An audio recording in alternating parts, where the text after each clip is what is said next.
doutor aí. Quem tem uma gripe normal, comum, que tá tossindo, tá com a garganta inflamada, com o nariz correndo, cabeça doendo, esse negócio, pode tomar a cloroquina e a azitromicina. Tem algum efeito colateral se tomar esses dois medicamentos, caso a pessoa esteja contaminado com o vírus? Pergunta boa. Covid-19? Dá uma pergunta, doutora, aí pra mim. Daqui a pouco, deixa eu aguardar aqui. Deixa eu aguardar aqui que nós tivemos aqui um contratempo. Encaminhar a mensagem, né? Doutor Fernando Currelo já aqui com a gente. Boa tarde, doutor. Boa tarde, ouvintes. É um prazer, mais uma vez, estar aqui na emissora. Muito bem. Pronto. Doutora Fernanda já está com a gente aqui no ar. Doutora Fernanda, boa tarde. Boa tarde, doutora Fernanda. A senhora está ouvindo a gente? Alô? A senhora está me ouvindo agora, doutora? Alô? A senhora está me ouvindo? Estou ouvindo. Muito bem. Doutor Fernando Currelo, boa tarde aqui no estúdio. Boa tarde, doutora Fernanda Graça. Boa tarde, J. Bastos. Boa tarde a todos os ouvintes da rádio. Muito bem. Doutora, a senhora está em Salvador hoje? Sim. Tá chovendo aí? Não, o dia tá ótimo aqui. Um dia bonito, de sol. E eu também gostaria de saudar você, os seus ouvintes, né, da Ativa FM de Eunápolis. É um prazer estar falando com vocês. Doutor, pois não, doutora, já fiz a apresentação da senhora, do seu currículo aqui na abertura do programa, né? A senhora é médica, infectologista com títulos na Universidade Federal da Bahia, na Universidade de Paris, é pesquisadora da Fiocruz, portanto uma pessoa que está na ponta em relação ao Covid-19. E nós selecionamos aqui algumas perguntas para a senhora de nossos ouvintes. O ouvinte, começando já por um ouvinte aqui, que ele quer saber se a pessoa estiver gripada, ela pode usar cloroquina, azitromicina, já partir para esse tratamento, doutora? Nossa! Olha só, essa pergunta eu acho que é bem fácil de responder, né? A cloroquina é um medicamento muito antigo que a gente usou muito para tratar malária. E caiu um pouco em desuso porque o bicho, né, que causa malária se tornou resistente e acabou que a gente substituiu por outras drogas. E agora a hidroxicloroquina, que é digamos assim, um derivado da cloroquina, ele é utilizado para tratar doenças autoimunes, né, aquelas doenças como lúpus, artrite reumatoide, e funciona muito bem para isso. Teve alguns estudos na China, logo no início da epidemia, né, que eles trataram alguns pacientes com Covid com a cloroquina.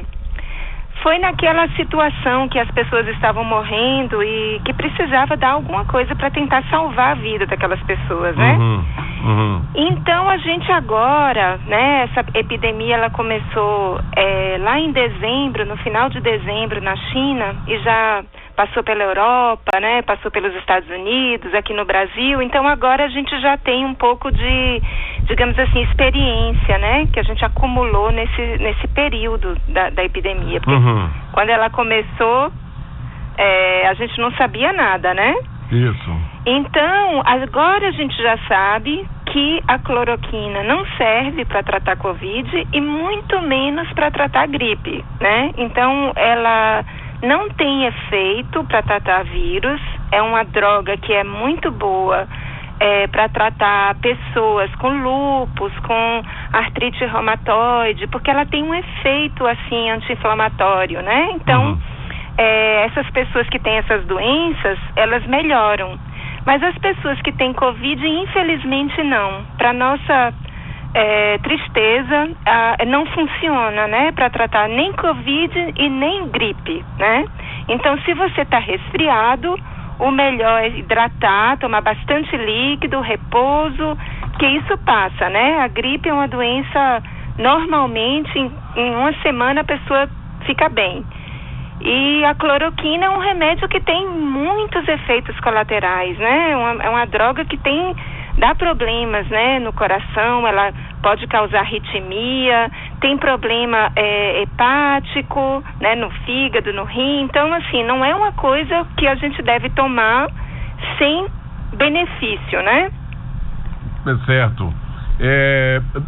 Agora, então, lá vai outra pergunta. Sim. Azitromicina. A azitromicina é um antibiótico. O antibiótico, ele age contra a bactéria. No caso, o vírus da gripe, né, é um vírus, e no caso do coronavírus também é um vírus. Então, não tem efeito contra vírus. Por que isso começou a ser utilizado no caso do Covid? Foi utilizado porque os pacientes eram hospitalizados, gravíssimos. A gente sabe que pessoas que estão no hospital podem desenvolver infecções secundárias, né? Ela chega por causa de uma infecção viral, mas ela acaba tendo a infecção, né, por uma bactéria. Então, isso foi dado, mas não tem nenhum estudo que mostre que isso seja benéfico. Ao contrário, os estudos que saíram agora, né, os estudos mais bem feitos, com maior número de pacientes, mostram que não traz benefício. Então, não tem por que tomar nenhuma coisa nem outra no caso do Covid. É um bom antibiótico para outras coisas. Ivermectina. Ave Maria. Ivermectina é um medicamento muito bom, um antiparasitário, né? Ele mata parasitas, então ele é muito bom para tratar piolho, para tratar sarna, né? Então é excelente. Mas para tratar Covid também não tem nenhum fundamento.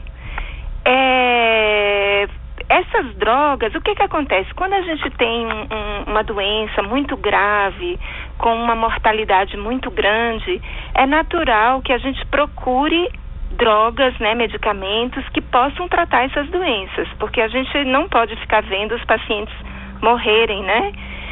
E muitas drogas, elas são testadas no laboratório.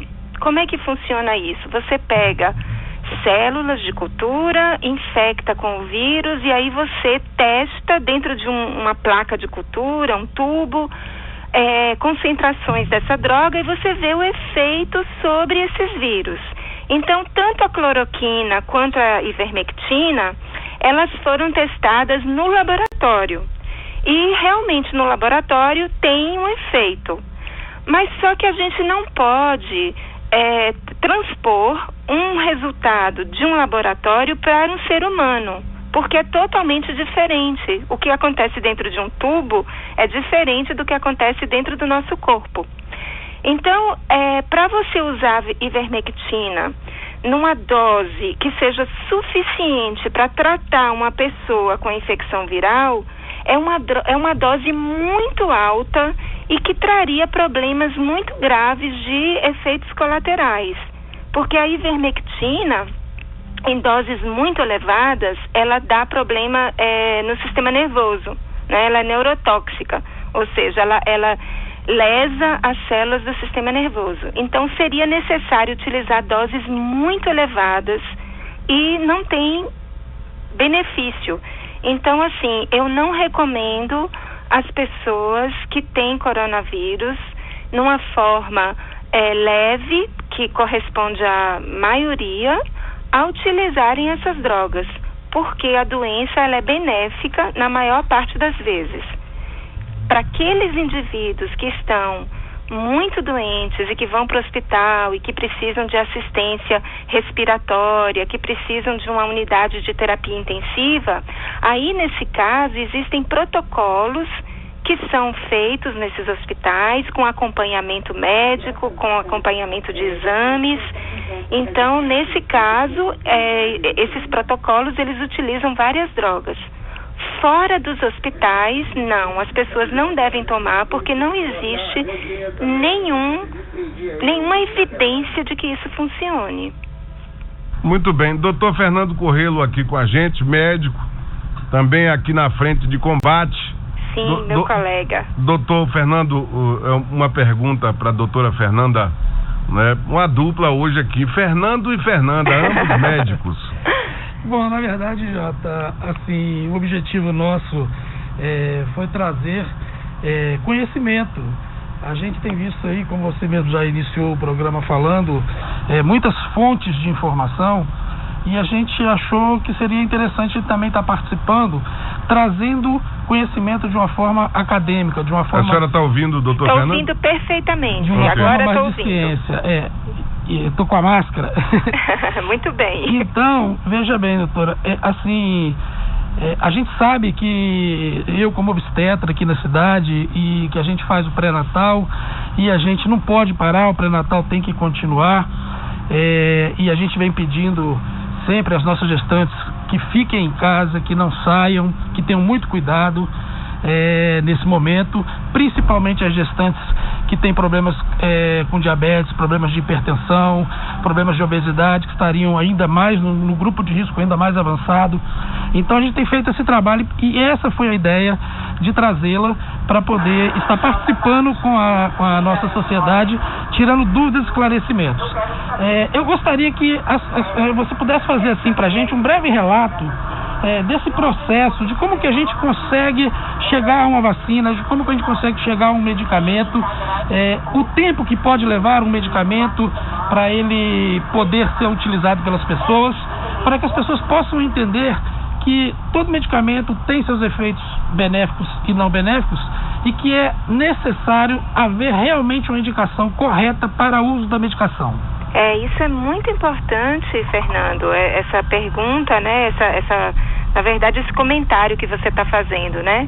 Primeiro, em relação às gestantes, a gente sabe que a gestação é um momento em que existe uma certa vulnerabilidade, né? Então, todo cuidado é pouco, e elas devem realmente ficar protegidas, mas não deixar de fazer o pré-natal, né? Como você está falando aí, indicando, né? É preciso continuar o pré-natal, mas elas devem realmente evitar sair, porque a gestação, embora a gente não saiba, né? Não tem muita coisa dizendo que o Covid é mais grave em mulheres grávidas, mas a gente tem que tomar um cuidado redobrado, né?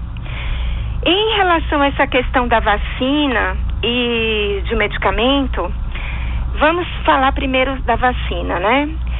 Então, assim, uma vacina, ela, para ser eficaz, ela tem que proteger mais de 70% das pessoas, né? Se ela protege menos do que isso, ela não é eficaz, e aí a gente não vai indicar isso.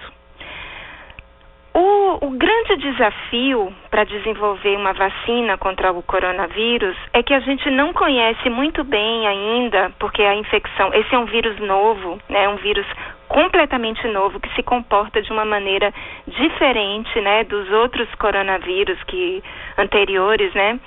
Então a gente não sabe que tipo de proteção a pessoa que se cura tem. Já começaram a sair os primeiros trabalhos, né, mostrando que tem anticorpo, que esses anticorpos eles são capazes de bloquear o vírus. Então isso a gente já sabe um pouco. Mas uma coisa muito importante é que a gente não sabe quanto tempo esses anticorpos vão durar na pessoa que se infectou. Para os outros coronavírus, né, porque já teve epidemias com coronavírus, né, esse é o novo. Para os outros, que teve em 2002 e 2013, se eu não me engano, a gente sabe que depois de 6 anos de infecção, a pessoa não tem mais anticorpo. Então, o que significa que ela digamos assim, suscetível a uma nova infecção. Então, para esse coronavírus, nós não sabemos ainda o tipo de imunidade e quanto tempo essa imunidade vai permanecer. Então, essa é a primeira dificuldade para fazer uma vacina. Porque quando a gente faz uma vacina, a gente desenha ela para um certo tipo de imunidade, né? Então, a ideia é você colocar ali as partes do vírus que o organismo vai responder com mais força, produzir mais anticorpos. Então, isso a gente não tem ainda. E uma vez que a gente desenha a vacina, aí a gente tem que testar num grupo de pessoas para ver se ela é segura. Então, essa é a primeira fase de teste. Depois disso, a gente vai testar num grupo que está exposto, e só muito tempo depois é que a gente vai testar na população, a gente vai passar isso para a população toda. Normalmente esse processo ele leva 10 anos. Esse processo do desenho até chegar na população. Claro que agora tem mais de 130 vacinas que já estão sendo propostas para o coronavírus. Mas tem uma vacina, né, que está um pouco mais adiantada, que está nessa fase que eu comentei, né, de teste de segurança, mas a gente não sabe se essa vacina realmente será eficaz. Então, o desenvolvimento de uma vacina é uma coisa muito esperada, muito desejada, mas infelizmente é uma coisa que demanda muito tempo, né, por questão de segurança, né, segurança para todos. E os antivirais, né, os medicamentos que têm efeito contra os vírus, esses daí talvez fossem mais fáceis. Mas a gente deve lembrar que tem poucos antivirais, né? A gente tem tratamento para o vírus da herpes, a gente tem para o HIV, para a hepatite C, mas fora isso a gente não tem muitos antivirais. Então, seria importante desenvolver essas moléculas, né? Isso seria mais fácil, teoricamente, que uma vacina. Mas vamos ter esperança porque a comunidade científica internacional está toda trabalhando, né? Aqui também a gente está trabalhando muito, né? No Brasil, várias equipes, a Fiocruz também está trabalhando muito e se empenhando para a gente achar uma vacina ou achar um medicamento para oferecer para a população. Mas, por enquanto, a gente tem que ficar em casa. O remédio ainda é ficar em casa, doutora. Exatamente. Isso é importante as pessoas compreenderem, porque é muito duro a gente ficar isolado, né, em casa, sem contato. O contato humano é um contato importante, né? Então é difícil, mas a gente tem que compreender por que a gente está fazendo isso. A melhor maneira de combater essa epidemia é a informação. Com certeza. Doutora, uma ouvinte perguntou, ela disse que está grávida de pouco tempo e se o bebê corre risco. É uma pergunta aí para a senhora e para o doutor Fernando, que é obstetra. Posso comentar alguma coisa e depois Fernando, que é obstetra, pode completar. Os estudos que foram feitos em outros países, né, sobretudo na Inglaterra, eles publicaram um trabalho assim com um número de gestantes grande. Eles não observaram que o coronavírus tinha um efeito ruim nas crianças. O problema é, como o Dr. Fernando comentou, são aquelas gestantes que têm problemas de hipertensão, de diabetes, de obesidade. Então, nesse caso, a doença é mais grave. Mas só pelo fato de estar grávida, não tem ainda muita evidência de que o coronavírus piore a situação.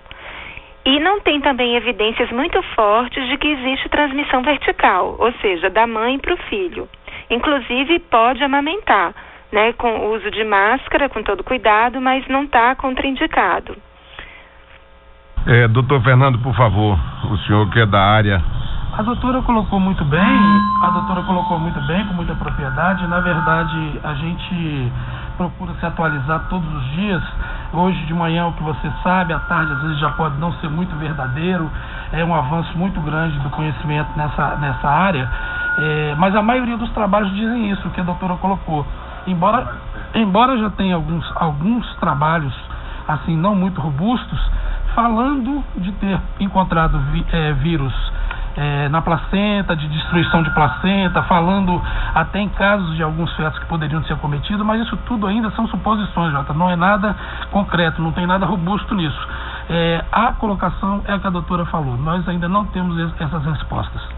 Doutora, eis uma pergunta que não é uma pergunta política, é uma pergunta polêmica, devido ao comercial que se fez de cloroquina, azitromicina e vermectina. Aí um cidadão aqui, um ouvinte, perguntou: se a azitromicina, vermectina e hidroxicloroquina não funciona para o tratamento da Covid, por que então algumas pessoas fizeram uso desses medicamentos e foram curados? É uma pergunta que vai esclarecer muita gente agora. Claro. Não, claro. O que a gente tem que lembrar é o seguinte: se nós pegarmos 100 pessoas que estão com Covid, 95 pessoas vão ficar curadas sem nada. Elas vão evoluir bem, porque a doença é assim. Aí dessas 5 que sobraram, 2 vão ter desconforto respiratório, vão precisar ir para UTI e 1 vai falecer. Então isso aí é mais ou menos o que acontece na doença. Então, para a gente dizer que o medicamento realmente funciona, a gente tem que comparar um grupo de pessoas que tomam medicamento e um grupo de pessoas que não tomam.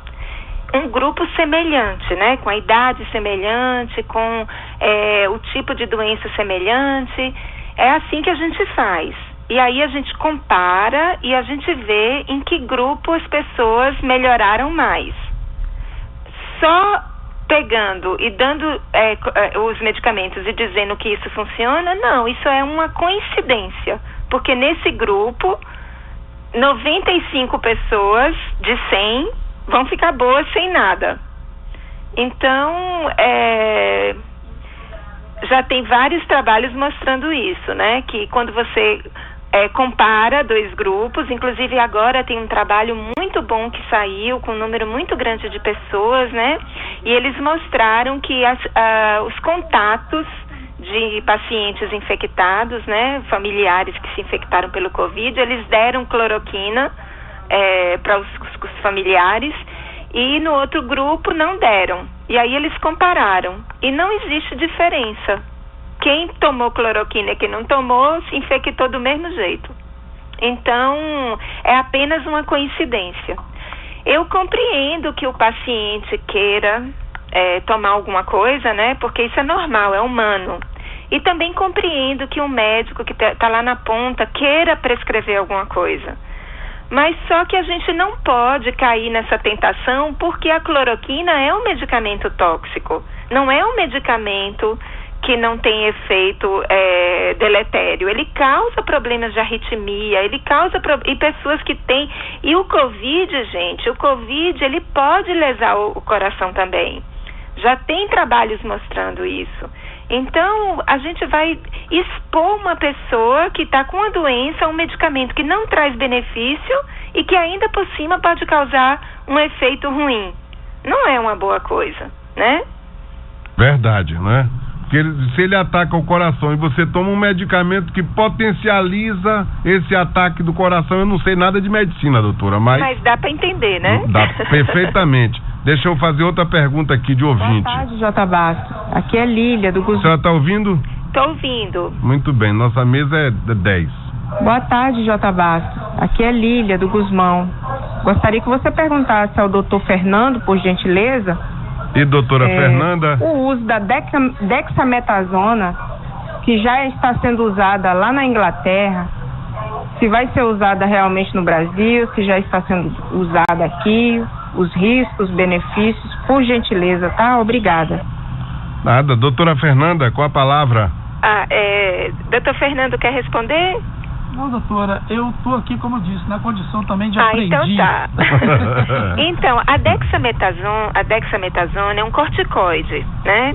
Então, o que foi mostrado agora nesse trabalho que foi publicado é que os pacientes que estão em reanimação, né, aqueles pacientes em cuidados intensivos graves que estão intubados, o uso da dexametasona diminui a mortalidade. Ou seja, quando você dá esse medicamento para o paciente entubado ou aquele paciente que precisa de oxigênio, que está muito grave, ele melhora, né? 30% melhora.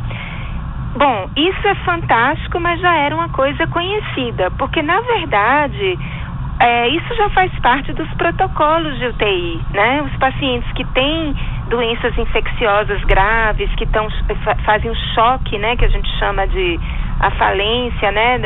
De alguns órgãos, a gente já utiliza dexametasona e outros corticoides. Isso já faz parte do protocolo. Então, o que foi mostrado agora é que é benéfico no COVID. Por que isso acontece? O paciente que tem a forma grave, ele faz uma resposta inflamatória muito violenta, muito forte. E essa resposta, ela acaba lesando o pulmão, lesando os rins, né? Lesando todo o endotélio, né? O tecido que recobre as veias, as artérias, e isso causa um choque. Então, quando você dá doses elevadas desse corticoide, que é um anti-inflamatório, você diminui essa lesão. Então, é benéfico. Mas, olha, gente, isso é para pacientes graves em UTI. Não é para tomar dexametasona, corticoide, as pessoas que estão com Covid em casa bem. Né? Não é porque não tem nenhum efeito benéfico para essas pessoas. E os corticoides também têm efeitos colaterais. Então, a gente não pode ficar procurando um remédio milagre, uma coisa assim para a doença que não é grave, porque não tem indicação da gente tratar ainda. Pergunta aí a doutora se é verdade. Pronto, outra pergunta. Desculpe, eu tô me estendendo muito nas respostas, né? Vou tentar ser mais breve. Não, excelente, doutora. A gente precisa... Nossos ouvintes aqui, o telefone até quietou, né? Tá todo mundo ouvindo e entendendo muito bem. Então lá vai mais uma pergunta aqui de outro ouvinte. Ô Jota, boa tarde. Pergunta aí a doutora que é verdade o bordo se mata o coronavírus, que eu já tô encarcando a cara no bordo, viu, velho? O boldo, doutor, é o boldo. Limão. Doutor. É o boldo? Eu já vi, boldo, limão, eu já vi receita que tem leite, receita com inhame, receita com limão, que você mistura tudo. Sim. Já vi um pastor dizendo que você toma limão com água, dá 3 pulinhos que resolve, doutora. É, né? Olha, não tem problema não, fazer essas coisas, tomar, sabendo que isso não vai agir no coronavírus. Se a gente toma água de coco, toma limão, chá de boldo, não vai fazer mal, mas também não vai, infelizmente, agir sobre o vírus. Então, deixa eu ver mais aqui, doutora, deixa eu ver aqui. Aí tem aqui, o Zap tá empesteado de receita, né? Tem farofa de dendê, tem a coisa toda, galinha preta. Aí tem aqui, passe essa informação adiante. Limão, 9,9 pH. O pH do limão deve ser 9,9. Abacate, o pH tem que estar em 15,6. Imagine a senhora, J. Bastos, medindo pH de abacate, de limão, dessa coisa toda. Então tudo isso é quimera, é fantasia.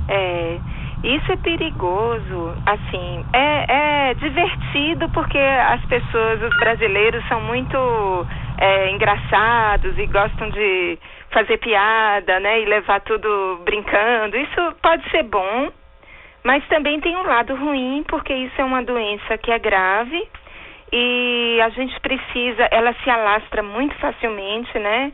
É muito fácil uma pessoa se contaminar tendo contato com outra, então precisa levar a sério essas medidas de distanciamento social, porque a gente não tem ainda um tratamento eficaz, né, nem para tratar, nem para prevenir, a gente não tem vacina, não tem uma perspectiva a curto e a médio prazo de ter nem vacina nem tratamento, né? Então a gente só tem agora o distanciamento social. Isso foi o que funcionou na China, né? E agora vocês estão vendo que está tendo uma segunda onda lá, né?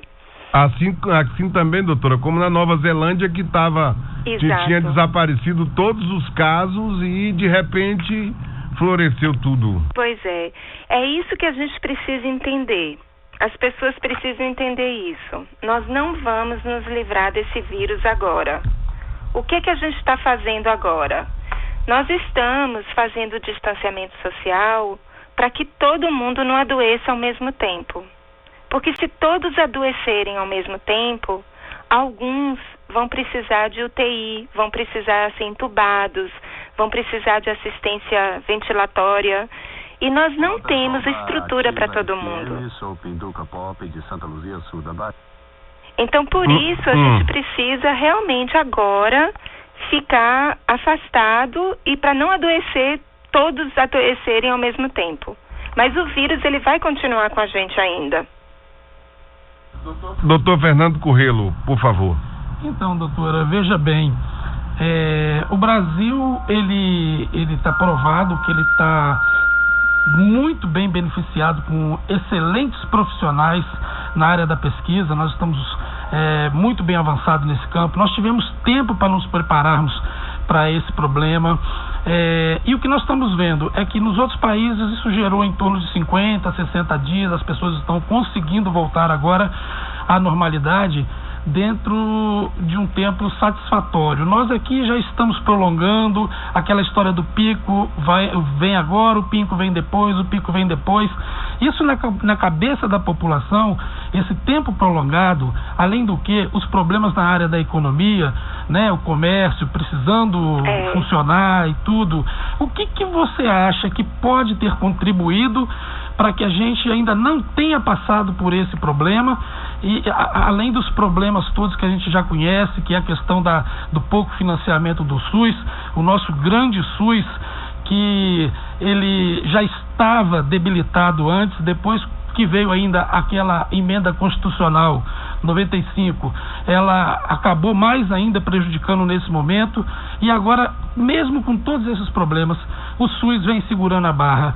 A senhora poderia falar alguma coisa sobre esse prolongamento dessa onda, desse platô, desse pico, para que a população possa entender, e também fazer para a gente um apanhado referente ao SUS, o nosso grande SUS? Ah, sim. Olha só, por sorte nós temos o SUS, né? É o que pode segurar essa epidemia, que está segurando, na verdade, mal ou bem está segurando um pouco, é a presença do SUS, a organização do Estado, né, a presença nos municípios, né, coordenado pelos estados, né, porque infelizmente o Ministério da Saúde está muito instável, né, mas bom, os governadores tomaram a frente e levaram isso adiante, então isso é um ponto importante, né. E o que também permite a testagem, o que permite o acesso, né, ao tratamento no caso dos pacientes que precisam de maior complexidade, né, que precisam de cuidados intensivos. Então, o SUS com certeza está salvando muitas vidas, né? Seria muito pior se a gente não tivesse. Mal ou bem, ele tá salvando e ele está funcionando. Em relação a essa questão do pico, que vem, que não vem, né, a gente já está em 90 dias, mais de 90 dias, né, na verdade, de distanciamento. O que acontece no Brasil? Quando a epidemia chegou na Europa, foi feito, em muitos países, foi feito o que a gente chama de lockdown, né, que é fechar tudo e as pessoas não podem sair. Elas só podem sair para as atividades essenciais e é muito limitado, né? Então, escolas, como aqui no Brasil, fechou escola, fechou comércio, fechou... Mas só que no Brasil não houve o lockdown, ou seja, as pessoas elas podem sair. Elas podem, não existe nenhum impedimento de mobilidade. Então, uma pessoa ela pode sair de uma cidade para outra, de um estado para outra. Não são todas as cidades que colocaram barreiras sanitárias. Então, assim, a mobilidade ela é preservada ainda no Brasil. Então, essa é a primeira coisa, que na Europa não teve isso. A Europa fechou as fronteiras e não deixou ninguém sair, e as pessoas não podiam sair de casa, né? Elas ficavam dentro de casa. Na maior parte dos países, né? Na Itália, na França, na Espanha, em Portugal, foi assim. Bom, aqui no Brasil, a gente é um país que é maior do que a Europa, né? A Europa cabe toda dentro do Brasil. Então, nós temos essa complexidade de tamanho, primeira coisa. A segunda coisa é o nível econômico do Brasil. Nós temos uma desigualdade muito grande, uma desigualdade regional muito grande. Então, enquanto você tem ali em São Paulo, no Rio de Janeiro, né, no Sudeste, você tem melhores condições, né, maior número de médicos, de hospitais, você tem o Norte, o Nordeste, que é muito mais, não tem os mesmos recursos. Então, nós temos um país grande, continental, nós temos uma dinâmica da introdução do vírus que foi diferente, né? Então, ele chegou primeiro em São Paulo, depois ele foi para o Rio, chegou em Fortaleza, em Manaus, e um mês depois chegou aqui, e agora chegou em Roraima. Então, assim, nós temos ondas sucessivas, né, de início de epidemia. Então, é muito difícil ter um pico para o país todo. Não vai ter um pico para o país todo, porque o país é muito grande, a população é muito grande. Então, a gente vai ter que ver em regiões, por região. Realmente, a gente não pode refletir como foi na Europa, porque ali os países são muito pequenos e é muito mais fácil de gerenciar isso. Aqui no Brasil, a gente tem agora a estabilização dos casos nas capitais, embora esteja muito elevado, né, ainda o número de casos, e a gente está tendo a interiorização do coronavírus. A gente está vendo que o vírus está se deslocando para cidades do interior dos estados. Então, uma nova epidemia que vai começar. É muito complexo, né? E o que a gente precisa fazer para melhorar isso? Uma coisa que nós não estamos fazendo, que é a testagem. Nós precisamos testar muito. Nós fazemos pouquíssimos testes, são 6 mil testes por 1 milhão de habitantes. Para vocês terem uma ideia, os Estados Unidos estão fazendo 100 mil, né? A Itália fez 80 mil. Então, o nosso número de testes é muito pequeno. Enquanto a gente não testa, a epidemia ela tem lugar para crescer, né? Porque as pessoas não sabem que estão infectadas. Daí a importância de continuar mantendo o distanciamento social. Ou seja, é muito complexa essa questão, né? Que ao mesmo tempo que a gente quer que as coisas voltem, eu também quero que as coisas voltem. Eu fico imaginando os comerciantes, que dificuldade que é as pessoas numa cidade pequena, numa cidade de médio porte, como é aí em Eunápolis, ou na minha cidade, que é uma cidade pequena do interior, uma cidade pobre, que as pessoas precisam abrir seus comércios e precisam trabalhar.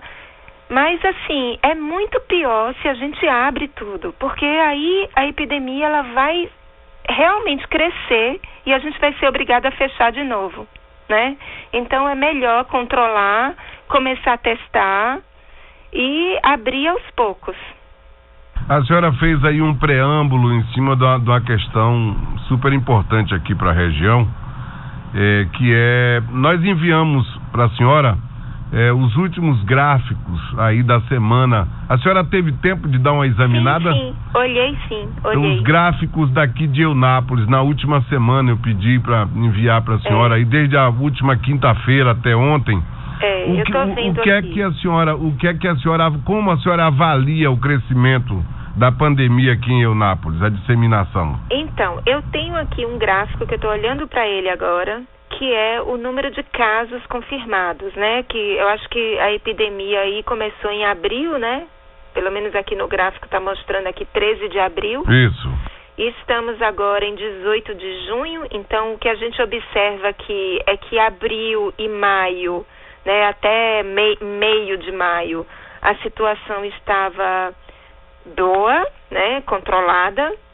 E a gente observa aí, depois do dia 16 de maio, né, particularmente no final de maio, né, 27 de maio, a gente observa um aumento, assim, muito grande do número de casos. Então, houve um pico, né? Uma subida, assim, muito brusca, né? Então, saiu aqui de 100 para 500 aqui, pelo que eu estou vendo. Exatamente. O número de casos, né? Isso. Aqui nesse gráfico. Então, o que isso significa? Isso significa que está tendo infecção na população. Provavelmente essas medidas de distanciamento social, elas não estão funcionando muito bem. Então, seria preciso reforçar isso, né? Para que essa curva, ela caia um pouco. Eu não sei se aí tem leitos de UTI. Provavelmente não. Vocês teriam que mandar para Porto Seguro, né? Não sei, desculpe, eu não... Manda para Porto Seguro, manda para Vitória da Conquista. Ainda não chegaram aqui leitos de UTI. Para o caso Covid, tem para outras situações. Sim. Então, é uma situação assim complicada, porque nós sabemos que esse vírus, ele se transmite de maneira muito fácil, né? Então, assim, uma pessoa infectada, ela pode infectar até 3, né? E aí essas 3, cada uma delas vai infectar mais 3, o que dá 9. Então, de 1 a gente passa para 9, né? Para 27. É um aumento exponencial. Quer dizer que vai dobrando o número, né? A cada vez. Então, o que a gente observa aqui é que em menos de um mês dobrou o número de casos. Então, isso é um pouco preocupante, porque se não forem tomadas medidas, essa curva ela tende a aumentar mais rápido e de maneira mais importante. Muito bem, conversamos com doutora Fernanda Grassi. Doutora Fernanda Grassi é médica infectologista, é professora da Escola Baiana de Medicina, com graduação na Universidade de Paris, com doutorado e pós-doutorado também. Portanto, uma pessoa que entende bastante de infectologia e, portanto, também entende bastante dessa questão do Covid-19. Doutor Fernando Currelo, o senhor quer fazer as considerações finais junto à doutora Fernanda Grassi? Sim, Jota. Em primeiro lugar, agradecer à doutora Fernanda. Ela sempre tem nos orientado quando surge qualquer dúvida. A gente vai se falando pelos canais da internet, e ela sempre, de primeira linha, sempre nos dando as orientações. Isso é muito importante para quem está na linha de frente aqui, atendendo as gestantes, atendendo toda essa turma, passando orientação para pacientes, para colegas, para familiares que nos cobram. E a gente sabe que o nosso tempo, às vezes, ele é escasso, até para que a gente possa estar fazendo aquela atualização real, devida. E isso é uma ajuda enorme. E agora ela veio nos brindar, nos homenagearmos aí com essa apresentação, e eu tenho certeza que ela poderá voltar mais vezes, o espaço sendo aberto. Eu quero dizer a ela que aqui já recebi vários parabéns aqui, inclusive de alguns colegas do Médicos da Democracia que estão ouvindo o programa, também de um colega meu, infectologista de turma, Dr. Barbosa, ele mora em Santos, também lhe parabenizando, e eu tenho certeza que a cidade de Eunápolis a ouviu, compreendeu muito do que foi dito.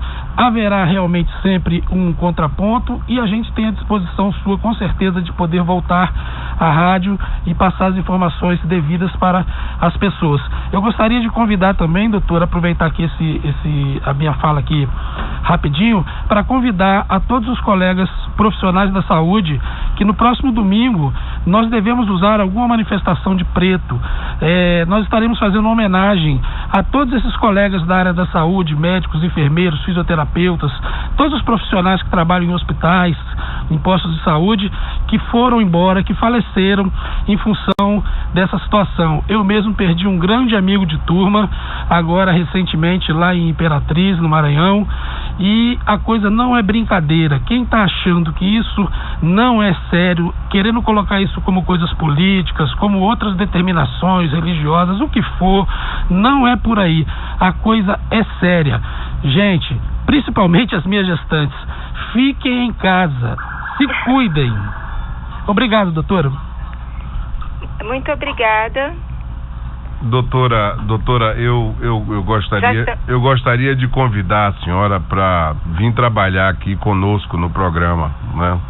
A senhora deixar a pesquisa, deixar tudo isso aí para vir aqui trabalhar com a gente, que a gente garante levar o seu conhecimento a todo o mundo através da ativafm.net e nas nossas ondas aqui na nossa região da Costa do Descobrimento. Como a senhora pode perceber, está havendo um crescimento muito forte aqui na região, né? Como o doutor Fernando disse aqui há pouco, por politização e religionização, né, da Covid, né? Eu gostaria que a senhora fizesse as suas considerações finais e levasse esses pontos em questão, né, para o seu conhecimento. Bom, primeiro, Jota, muito obrigada pelo convite. Eu acho que para a gente combater essa epidemia, a primeira coisa é a informação, né? As pessoas, elas precisam compreender do que se trata e por que nós estamos pedindo a elas que elas fiquem em casa. Dr. Fernando comentou aí dos profissionais de saúde que morreram, né? Isso aconteceu no mundo inteiro e aqui no Brasil, os técnicos de enfermagem, as enfermeiras, médicos e profissionais de saúde, maqueiros, tem muitas pessoas que estão morrendo. Então, essas pessoas estão dando suas vidas. Então, só o que é pedido é que vocês fiquem em casa, né? Então não é muito. A gente não está pedindo para vocês irem à frente e se expor ao vírus. Ao contrário, a gente está pedindo que vocês fiquem e se protejam. E fazendo assim, a gente vai proteger essas pessoas que estão dando as suas vidas para tratar dos doentes. E agora não é hora de politizar isso. Agora é hora de todo mundo se juntar e combater o vírus. Então, o que precisa ser feito? Precisa dar apoio para aquelas pessoas que não podem trabalhar. Então é preciso que o Estado, né, que o governo, ele dê condições para essas pessoas ficarem em casa. É preciso dar incentivos para os comerciantes, porque eles precisam manter as suas famílias também. E é preciso as políticas de fortalecimento do SUS, porque quem está segurando a epidemia é o SUS.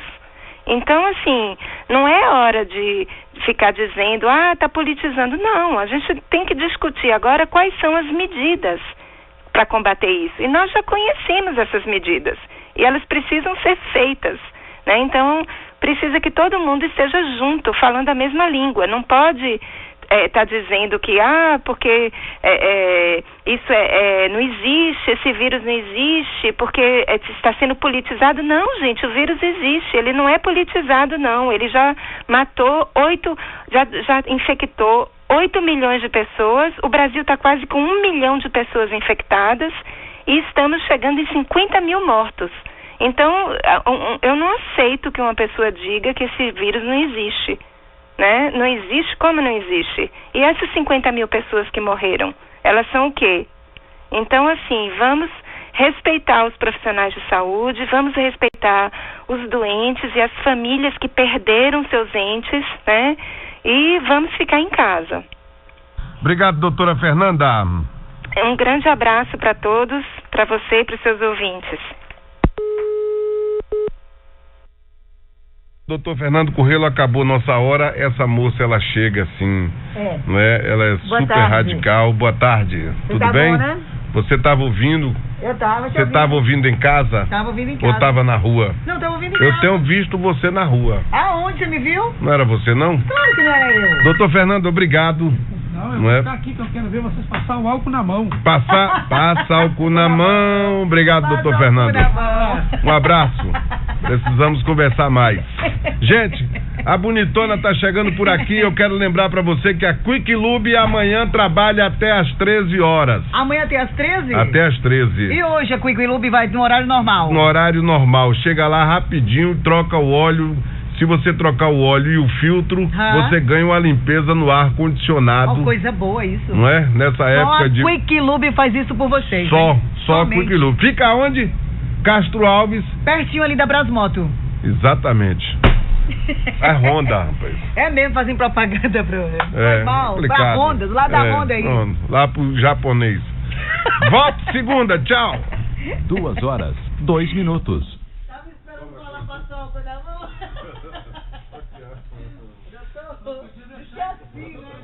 acordo em um novo mundo e busco encontrar sentido para acontecimentos tão diversos.